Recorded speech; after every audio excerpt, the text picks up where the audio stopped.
देखी उहे उ 70 साल के दरिंदा ससुर बारन जौन की अपना पतोह के साथे गंदा हरकत करे चाहत रहलन। आ इहे उनकर लइका बारन जकर मेहरारू रहे 14 साल के लइकिनी के शादी करा के अपना लइका से गंदा हरकत करे चाहत रहलन। जौन की यहाँ के पतोह लगावत या आरोप राधा आर्रा रोरा लोग नाम सुन लई हो हम लोग। वो उसका बाप जो है बुढ़ा मतलब बहुत गलत हरकत करता था।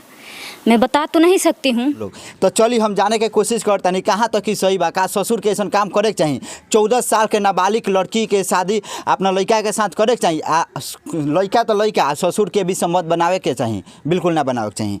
का जी रौड़ा तो 70 साल के हो गनी, शर्म ना आइला अपना पतोह के साथ ऐसा करे चाहते? अरे महाराज अब का हमरा से का हुआ है, उम्र देखते बनी सामने आइले बनी अपना पतोह के रोना लखन देखे अंधेरा का बात रही तो अंधेरा वाला बात रही ना, ये तो सामने नजर से देखा संबंध बनावे कोशिश करत नहीं कि ना कुछ नहीं क्या ओकरा के ना रखल ओकरा के का समझत रहनी ना रखल ओकरा उ हटाई ना राखम चाहे ना राखम जौन आरोप लगावत या कि रौड़ा तो बस पतो सामान आए तो पतो है मानल जाए पतो मानत रहनी तो काहे कहती है कि रौड़ा ओकरा के देखत रहनी झांकत रहनी? गलती बात कहती है, गलती कहती है, झूठ बोलती है। 14 साल के लड़किनी के अपना लड़का से रौड़ा शादी करा देनी तो ठीक कहनी? ओकर बापे न कहले कि हम कहनी 14 साल के बड़ा रहे 14 साल के बेसी एक रहे बेसी के रहे 18 19 साल के रहे 18 19 साल के रहे कहती है कि हम 14 साल के रहनी तो अब 14 साल के तो रहे ना रहे 8वां में पढ़ते 8 वर्ष से ये भइल अब 5-6 वर्ष के बाद लोग स्कूल में जाला तो वैसे तजबीज नहीं का बुझात।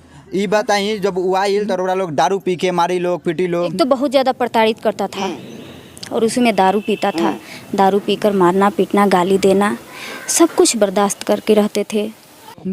हम तो याद ले दारू न पी ले तो काहे आरोप काहे लगाती है? साबित करी आरोप काहे और जान तो लगाती नहीं के जा बुढ़ऊ दारू तारी कौन ऐसा ना खा ले ना कौन ऐसा के ऐसा ससुर बा जे कि अपना पतोह से पूछी है नहीं भैया रोरे बताई के ऐसा ससुर बा जे अपना पतोह से ई बात पूछी कि 1.5 साल जब लड़का नहीं बोल तो लड़का का नहीं होत के 1 से 1.5 साल 2 साल बच्चा नहीं हुआ उसके बारे में वो मतलब इसके बारे में वो बूढ़ा मुझसे पूछता था कि क्यों नहीं बच्चा हो रहा है। तो आप बताइए कि कहाँ तक सही है कि ससुर मुझसे आकर के पूछे कि तुम्हारा बच्चा क्यों नहीं हो रहा है? पूछी काहे रोड़ा पूछ ले बनी यार फिर गलत बोलती है काहे उ गलत फिर गलत बोलती है ना गलत नहीं बोला तू ना सही नहीं बोलत उ गलत बोलती है लेकिन सामने की बात करो कहो सामने आओ गलत बोलती है। हाँ तो उसका बुलाई ना सामने हमने के अच्छा ये बताई कोनो पतो कपड़ा बदली सन तो ससुर लोग जाके झाके ला लो तो गलती कहती है ना देखाओ तनी हइये घर है देखी हई टूटही मरही टाटी के घर बा एही में उ कपड़ा बदलत रहे तो ये ससुर बानी जौन की झाकत रहनी आके चली देखी हई सब टूटही फूटही घर बा देखी। और यहाँ लोग से जाने की कोशिश करतनी काहे ऐसा पतो के साथ कइले बानी लोग? काजी दादी रोड़ा समझावत ना रहनी अपना पति के काहे जे पतो ये साथ ऐसा काम करतनी आके खेलवारी बिया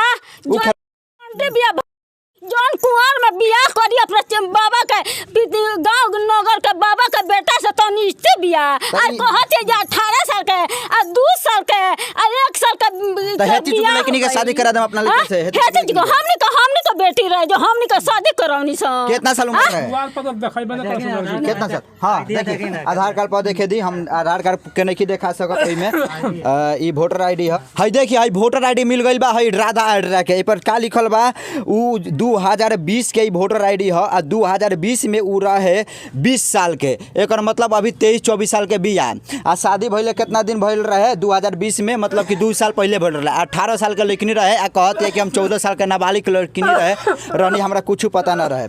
चली नाबालिग रहे चाहे ना रहे ई तो मैटर हमनी के खत्म हो गइल कि नाबालिग ना रहे वोटर आईडी पर क्लियर लिखल बा हम के नहीं लगा सकत ना तो कॉपीराइट मार दी। रौड़ा लोग यदि चाहत नहीं तो व्हाट्सएप कर दिया जाई रौड़ा लोग देख सकत नहीं कि ओकर जन्म तिथि कितना रहे।